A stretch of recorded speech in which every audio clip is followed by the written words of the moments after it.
The journey to this revelation had begun 14 months earlier, when Hitler's decision to declare war on the United States on December 11, 1941, set in motion events that would ultimately deliver hundreds of thousands of German soldiers to American soil. The first German prisoners arrived in the United States in small numbers throughout 1942. U-boat crews captured in the Atlantic, Luftwaffe pilots shot down over Britain and transferred to American custody under Allied agreements. But the real influx began with Operation Torch on November 8, 1942, when 107,000 American and British troops landed in Morocco and Algeria. The North African campaign that followed produced German casualties at an accelerating rate. Field Marshal Erwin Rommel's Afrika Korps, which had dominated desert warfare throughout 1941 and early 1942, found itself trapped between British Eighth Army advancing from Egypt and American forces pushing from the west. The decisive battle came at the Kasserine Pass in February 1943, where German forces inflicted 6,000 American casualties but failed to break through Allied lines. By March 1943, Rommel had been recalled to Germany, and his successor, General Hans-Jürgen von Arnim, commanded an army running out of fuel, ammunition, and hope. The end came swiftly. On May 7, 1943, British forces captured Tunis, while American troops took Bizerte. Von Arnim surrendered on May 12 with 125 German troops. Italian forces capitulated the following day, bringing the total Axis prisoners to 275,000, more than the Soviets captured at Stalingrad 3 months earlier. The British couldn't house them all. North African camps overflowed. Transport ships needed for the coming invasion of Sicily couldn't be spared for prisoner movements to England. On May 19, 1943, the combined chiefs of staff reached an agreement. America would accept German POWs for the duration of the war. The first major shipment departed Oran on May 28, 1943. The USS Henry Gibbons carried 1,250 German prisoners across the Atlantic, arriving at Norfolk, Virginia on June 11th. These men, primarily Afrika Korps veterans, decorated soldiers who'd fought across Libya, Egypt, and Tunisia, expected execution, slave labor, or deliberate starvation. Geneva Convention protections seemed unlikely to apply to enemies who'd killed Allied soldiers. Instead, they received processing that shocked them more than combat had. Medical examinations by Army doctors who treated their wounds and diseases. Delousing with DDT powder, clean uniforms with PW stenciled on trouser legs and jacket backs, rations equivalent to American combat troops, 4,000 calories daily, including meat at every meal, fresh bread, vegetables, and fruit, barracks with electricity, running water, and indoor plumbing. The first contingent traveled by train to Camp Forest, Tennessee, arriving June 14, 1943. Camp Forest could house 12,000 prisoners. Within 3 months, it reached capacity. The War Department established camps at breakneck speed across the American South and Midwest, where climate resembled North Africa and where agricultural labor shortages had reached crisis levels. By December 1943, the system sprawled across 46 states. Major base camps included Camp Blanding in Florida, capacity 10,000, Camp Carson in Colorado, 12,000, Camp McCain in Mississippi, 3,000, Fort Robinson in Nebraska, 3,000, and Camp Shelby in Mississippi, 5,000. Each base camp operated between 20 and 40 smaller branch camps, typically housing 250 to 500 prisoners located near farms, canneries, logging operations, and manufacturing facilities requiring manual labor. The prisoners couldn't believe the scale. Hans Walker, an Afrika Korps veteran captured at Bizerte, later recalled his train journey through Tennessee and Arkansas. The train traveled for 18 hours, and the entire route showed farms, factories, towns with electric lights and automobiles. Not bombed, not damaged, not even darkened for air raid precautions. We'd been told American industrial cities were being destroyed by U-boat blockades, but I saw no evidence of privation anywhere. The discovery that shocked Herman Schmidt at Camp Clinton's canteen in August 1943 repeated itself across every POW facility in America. German prisoners encountered abundance that systematically demolished every claim Nazi propaganda had made about American weakness. They arrived at Camp Carson, Colorado in September 1943 and found POWs working 8-hour days in surrounding sugar beet fields, earning 80 cents daily, receiving full American military rations, and attending evening German language classes taught by captured officers who'd been university professors. They reached Fort Robinson, Nebraska in October 1943 and discovered prisoners building roads and structures with access to modern equipment, electric tools, and construction materials that German military engineers couldn't obtain on the Eastern Front. They came to Camp McCain, Mississippi in November 1943 and watched prisoners harvesting cotton alongside local farmers whose sons were fighting in Europe.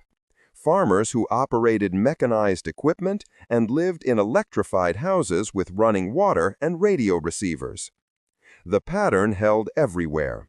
American abundance persisted despite total war mobilization. German prisoners worked in Kansas wheat fields during harvest season, watching American farmers operate combine harvesters that processed grain at rates 10 times faster than manual methods still common in Germany. They picked vegetables in California's Central Valley, observing irrigation systems and mechanized farming that seemed impossible given America's simultaneous production of tanks, aircraft, and naval vessels. They cut timber in Oregon forests, noting that lumber operations continued at full capacity even with millions of American men in uniform overseas. The psychological impact compounded daily. POW canteens never ran out of cigarettes.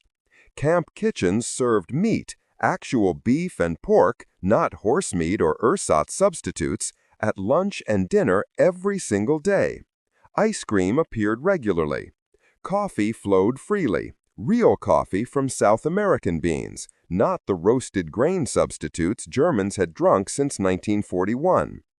Prisoners received mail from home, describing increasingly desperate conditions. Allied bombing destroying German cities. Ration cards providing insufficient calories. Complete absence of consumer goods. Military-age men as young as 16 being conscripted, and propaganda promising miracle weapons that never materialized. Meanwhile, American guards, many of them farmers and small-town residents in their 30s and 40s, men who'd failed military fitness standards or worked in essential civilian occupations, lived visibly comfortable lives.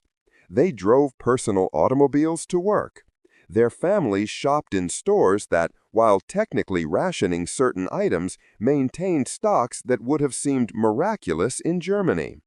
Local newspapers that prisoners occasionally saw reported production figures that seemed like propaganda themselves.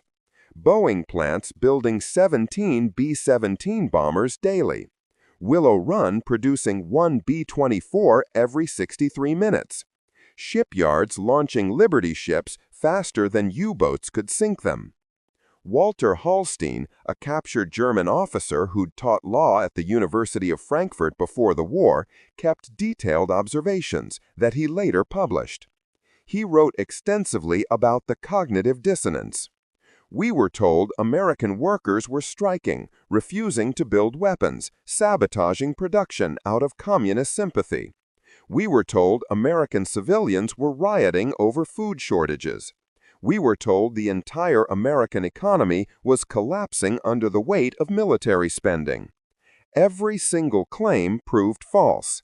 The evidence before us showed an industrial economy operating at levels we couldn't comprehend, and doing so while maintaining civilian living standards higher than Germany achieved during peacetime.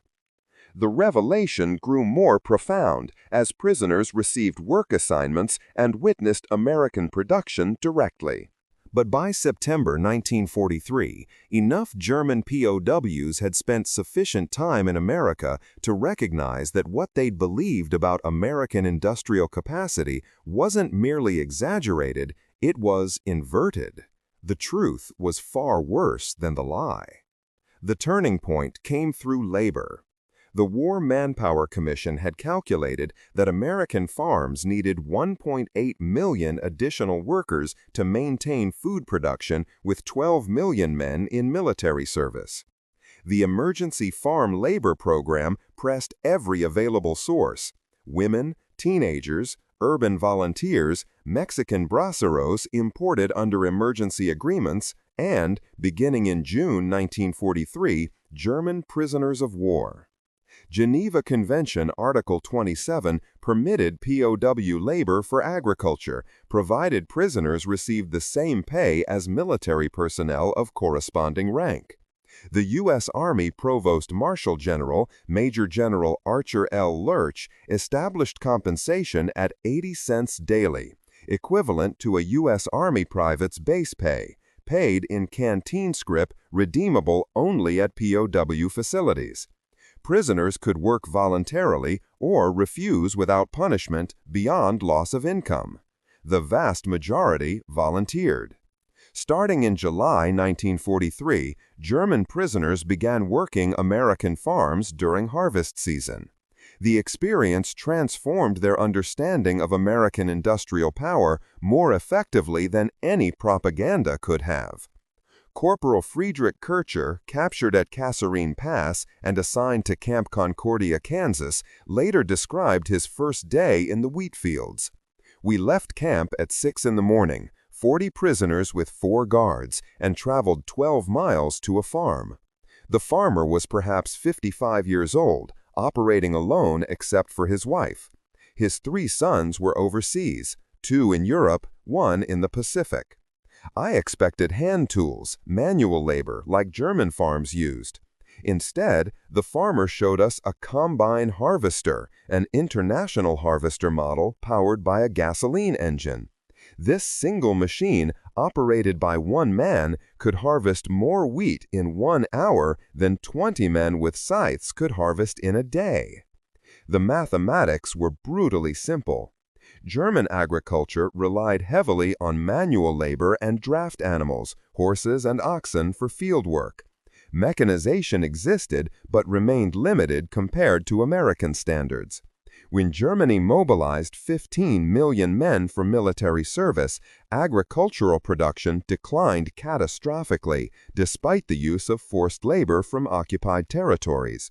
Food rations dropped steadily throughout the war, from 2,570 calories daily in 1941 to 2,445 in 1942 to 2,078 in 1943 to barely 1,500 by 1945.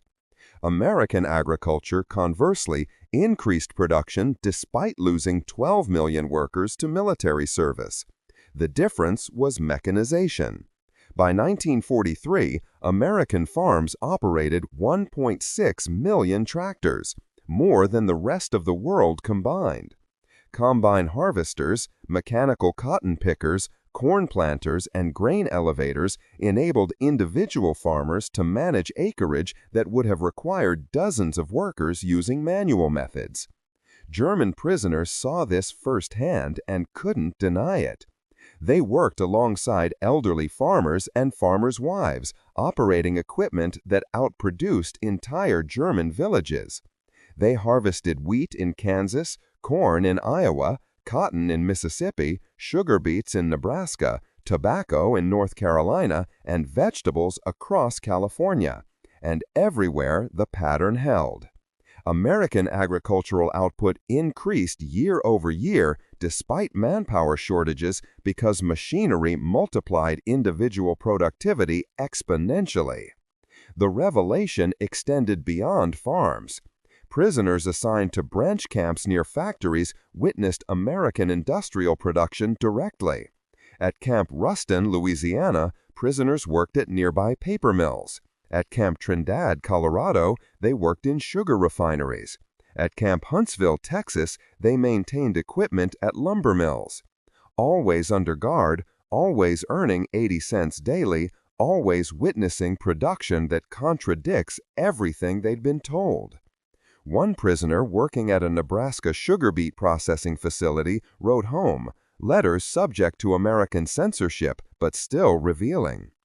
I cannot describe what I see here without sounding like I've lost my mind. The factory operates 3 shifts, 24 hours daily. Women work alongside men. The equipment never stops. They produce more sugar in 1 month than our entire district produced in a year before the war. And this is one factory in one small town in Nebraska. I cannot imagine how many such facilities exist across America. The psychological breaking point came when prisoners started calculating. If this one farm in Kansas could outproduce German farms by factors of 5 or 10 through mechanization, if this one factory in Nebraska processed more sugar monthly than entire German regions produced annually, if American farms and factories operated at these levels across a nation with 3 times Germany's population and geography spanning an entire continent, then what did that suggest about total American industrial capacity? The numbers were staggering. German intelligence had estimated and propaganda had proclaimed that American aircraft production peaked at perhaps 36,000 planes annually. In reality, American factories produced 96,318 aircraft in 1944 alone. Total American wartime aircraft production exceeded 300,000.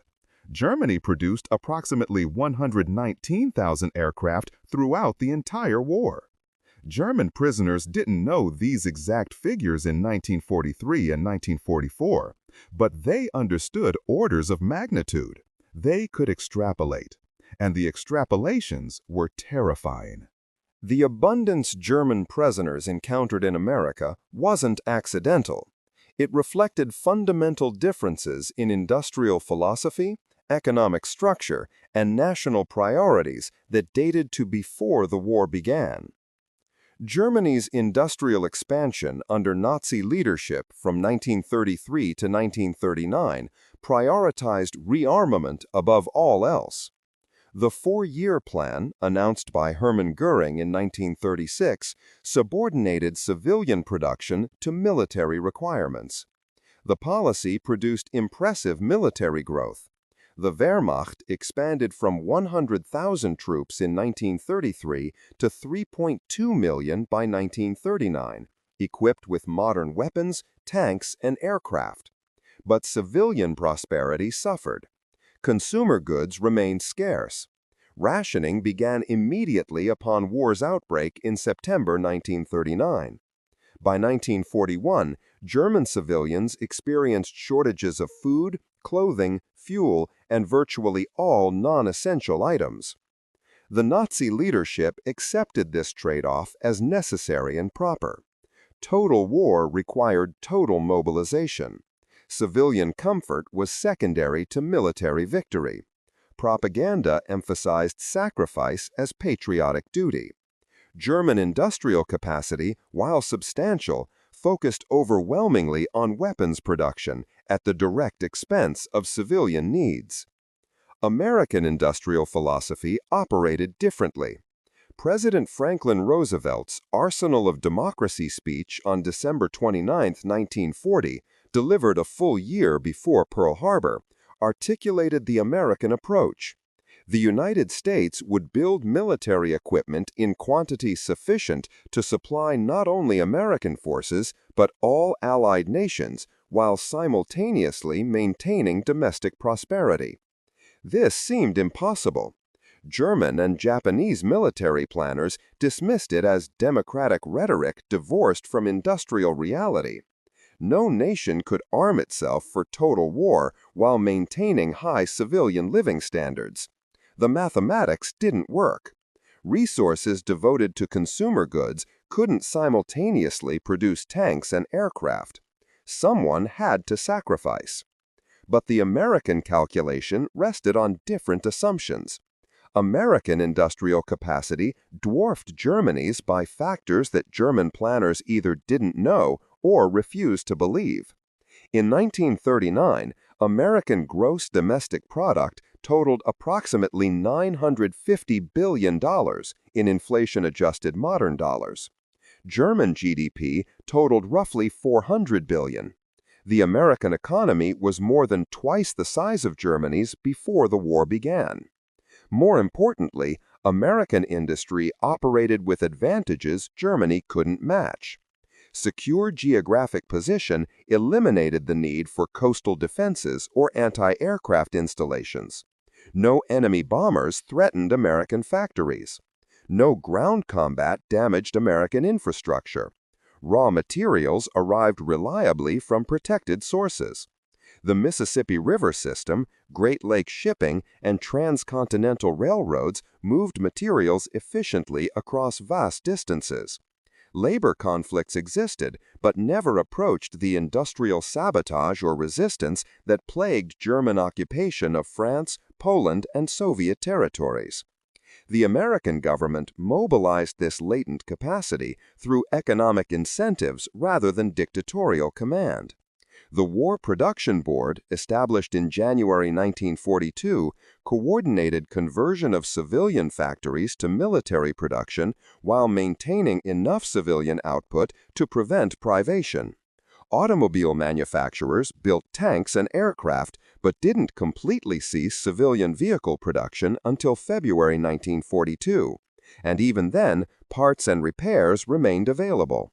Food rationing existed, but set limits far above subsistence. American civilians in 1943 received ration allocations of 2,800 to 3,200 calories daily, higher than German military rations. The contrast in priorities showed clearly in prisoner treatment. Germany held approximately 235,000 American and British POWs by 1944. Conditions varied, but deteriorated badly as Germany's economy collapsed. Prisoners in Stalag Luft L3, Stalag 17B, and other camps received rations below Geneva Convention requirements. Many survived only through Red Cross food parcels. Medical care was minimal. Living conditions were harsh. The Gestapo and SS occasionally murdered prisoners, as occurred after the Great Escape in March 1944, when 50 recaptured Allied airmen were executed. American treatment of German POWs followed Geneva Convention protocols meticulously. The American government recognized that proper treatment served multiple purposes. It encouraged surrender rather than fanatical resistance. It provided leverage for reciprocal treatment of American prisoners, and, most importantly, it demonstrated the superiority of democratic values over Nazi ideology. Major General Lurch, as Provost Marshal General, issued explicit directives. German POWs received rations equivalent to American combat troops. They received medical care from Army doctors. They lived in barracks meeting minimum Geneva Convention standards, often exceeding them. They could send and receive mail, subject to censorship. They could form representative committees to communicate grievances. They could practice their religion. They could read German-language newspapers published by the camp authorities. These standards weren't humanitarian charity. They were strategic calculation. Well-fed, healthy prisoners could perform labor that eased American worker shortages. Properly treated prisoners were less likely to attempt escape or sabotage.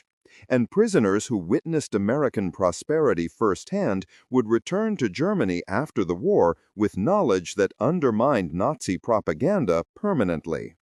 The design philosophy extended to re-education. In fall 1943, the U.S. Army established the Special Projects Division to identify anti-Nazi prisoners and provide them with educational materials explaining democratic governance, free market economics, and liberal values. By 1944, select camps published Der Ruf, The Call, a German-language newspaper featuring articles, essays, poetry, and political philosophy written by prisoners and approved by American authorities. The program aimed to create a cohort of Germans who would return home supporting democratic reconstruction. Not all participated. Many remained loyal to Nazi ideology throughout their captivity. Some camps experienced tensions between Nazi loyalists and anti-Nazi prisoners, occasionally erupting into violence. But the opportunity existed, and thousands of German POWs took advantage, attending university-level courses, reading prohibited books, discussing political philosophy, and gradually recognizing that everything they'd been told about American weakness and democratic decadence was systematically false. The consequences of this exposure manifested across 3 years of captivity, as German prisoners worked American jobs, witnessed American production, and received letters from home describing Germany's accelerating collapse. By January 1944, German prisoner numbers in the United States reached 140,000. They worked on farms across 38 states, earning wages and producing crops that fed both American civilians and military forces overseas. The economic impact proved substantial. The War Manpower Commission calculated that POW labor saved American agriculture approximately $80 million in 1944 alone, equivalent to roughly $1.2 billion in modern dollars, while prisoner wages generated $22 million in revenue that offset camp operating costs. But the greater impact was psychological. Every month of captivity provided fresh evidence contradicting Nazi propaganda. German prisoners subscribed to American newspapers.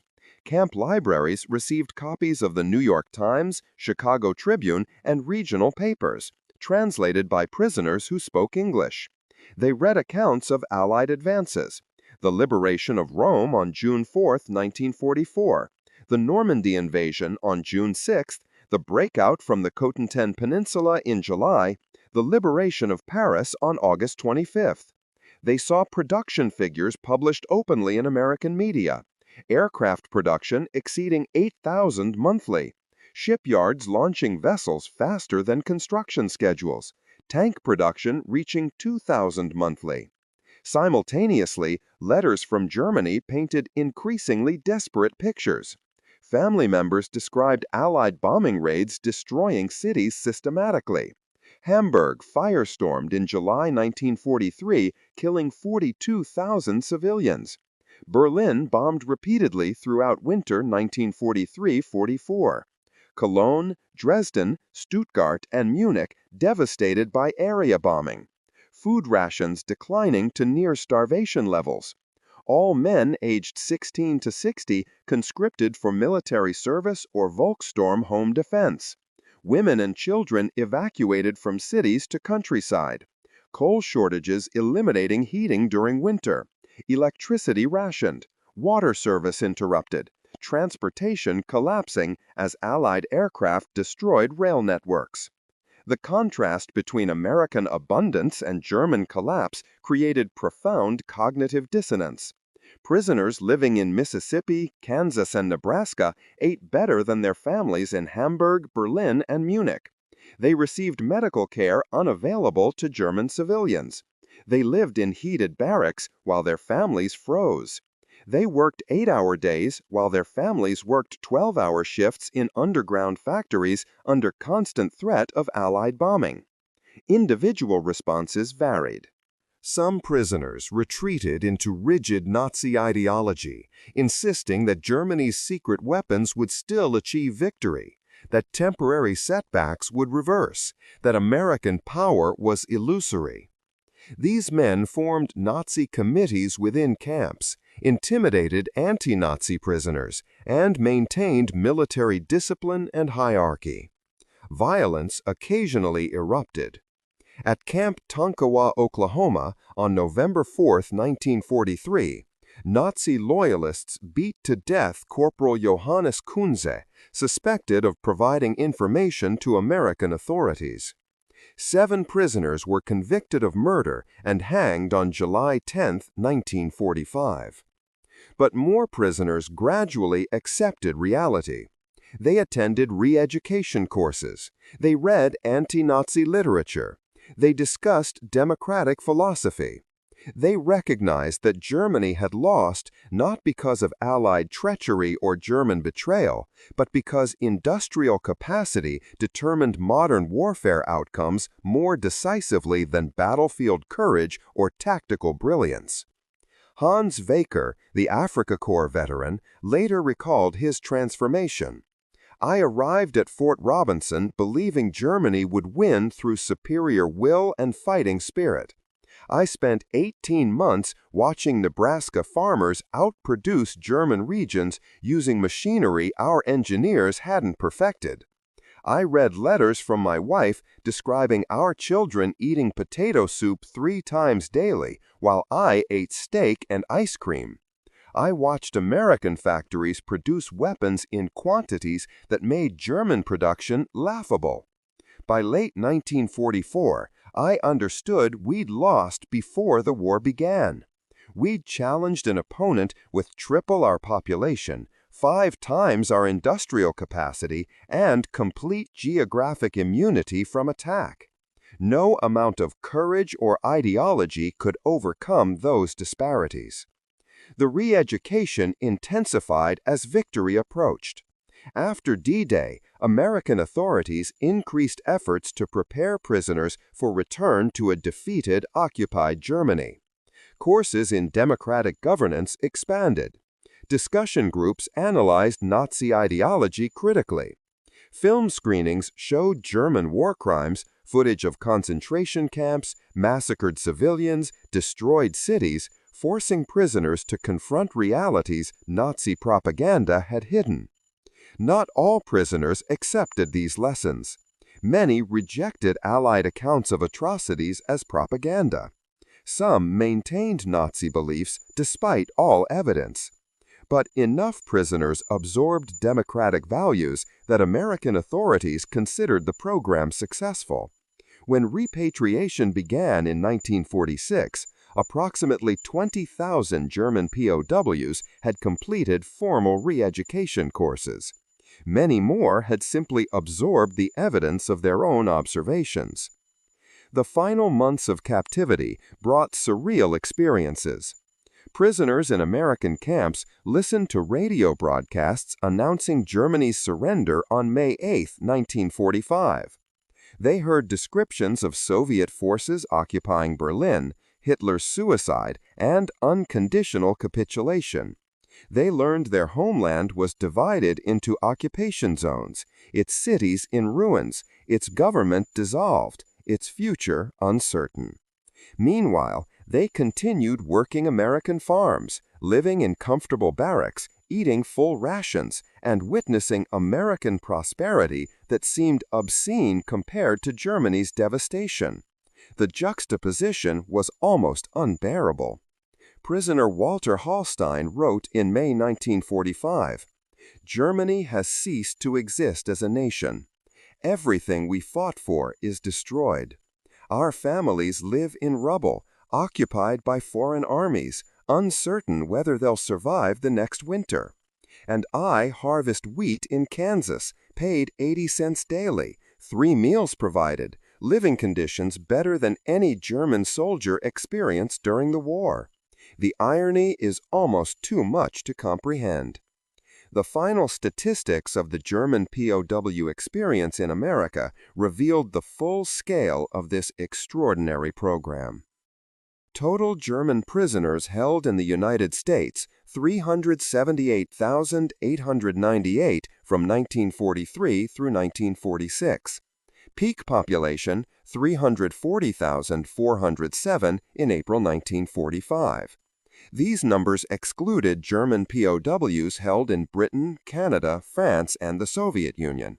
The American total represented roughly 40% of all German prisoners in Western Allied custody.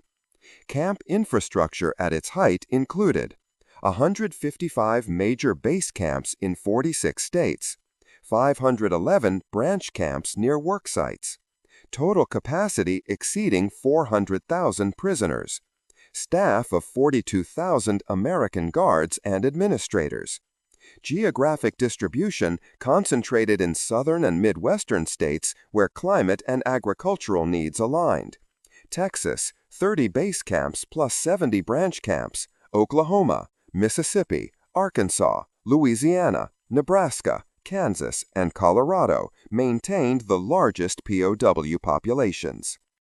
Even states far from traditional prison locations housed German prisoners. Vermont operated a camp at Fort Ethan Allen. Maine had camps near potato farms, and Wisconsin utilized prisoner labor for dairy operations. Production statistics quantified economic impact. German POWs worked approximately 140 million man-hours in 1944, earning aggregate wages of $22 million while producing agricultural output valued at $80 million. They harvested cotton, wheat, corn, sugar beets, tobacco, and vegetables across millions of acres. They cut timber in Pacific Northwest forests. They maintained infrastructure at military bases. They worked in canneries, food processing plants, and light manufacturing facilities deemed non-sensitive. The repatriation process began slowly. The first prisoners departed in February 1946, primarily those who demonstrated anti-Nazi attitudes and could assist occupation authorities in Germany. The process accelerated through spring and summer 1946. By December 1946, fewer than 20,000 German POWs remained in American custody, primarily those facing war crimes investigations or those whose home regions fell under Soviet control and who feared return. The last German POW departed the United States in June 1947, ending 4 years of an extraordinary program that held nearly 400,000 enemy soldiers in conditions that many later admitted exceeded German military standards. Comparative perspective revealed the philosophical differences. American treatment of German POWs followed Geneva Convention protocols meticulously, resulting in excellent health outcomes, low death rates, approximately 2,000 deaths from all causes, disease, accidents, and violence, representing 0.5% of total prisoners, and generally humane conditions. German treatment of American and British POWs varied widely, but deteriorated badly as Germany's economy collapsed. Soviet treatment of German POWs was catastrophic. Of approximately 3,060,000 German soldiers captured by Soviet forces, approximately 360,000 died in captivity, a death rate exceeding 11%. The philosophical difference extended to purpose. Americans viewed POW labor as temporary wartime necessity with intention to repatriate prisoners quickly after peace. Soviets used German POWs as slave labor for reconstruction, holding some prisoners until 1956, 11 years after the war ended. The contrast illustrated different approaches to victory.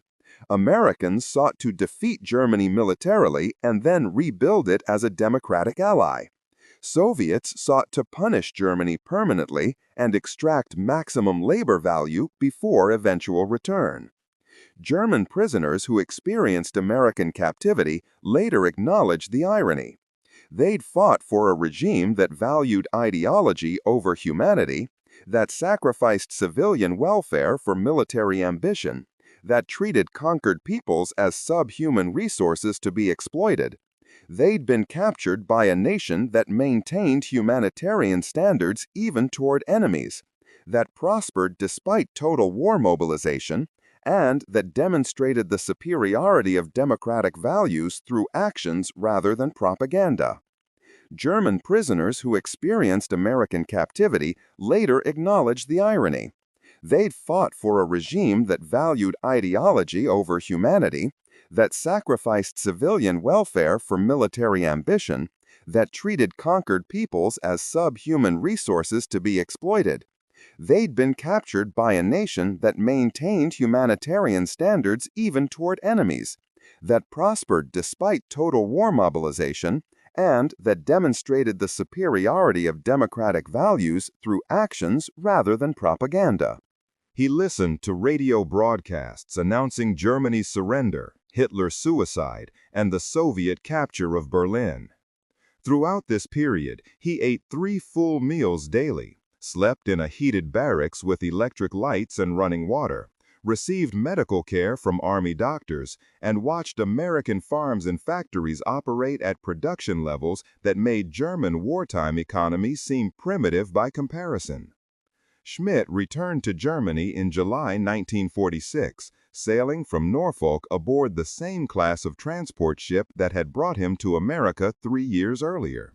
He arrived in Bremerhaven, traveled by rail through a landscape of destroyed cities and bombed industrial sites, and rejoined his family in Hamburg, a city where 60% of buildings had been damaged or destroyed, where ration cards provided barely 1,500 calories daily, where reconstruction seemed impossible given the scale of devastation. He carried with him memories of abundance that contradicted everything Nazi propaganda had promised. Germany had been told it fought against weak democracies incapable of matching German will and organization. The reality was inverted. Germany had challenged an opponent with overwhelming industrial superiority, geographic invulnerability, and economic power that enabled it to maintain civilian prosperity while simultaneously building weapons in quantities that doomed Germany from the war's beginning. Hermann Schmidt wasn't unique. Approximately 378,000 German prisoners returned home after 1946 carrying similar knowledge. They'd seen American industrial capacity firsthand. They'd witnessed the abundance that prosperity and democratic governance created.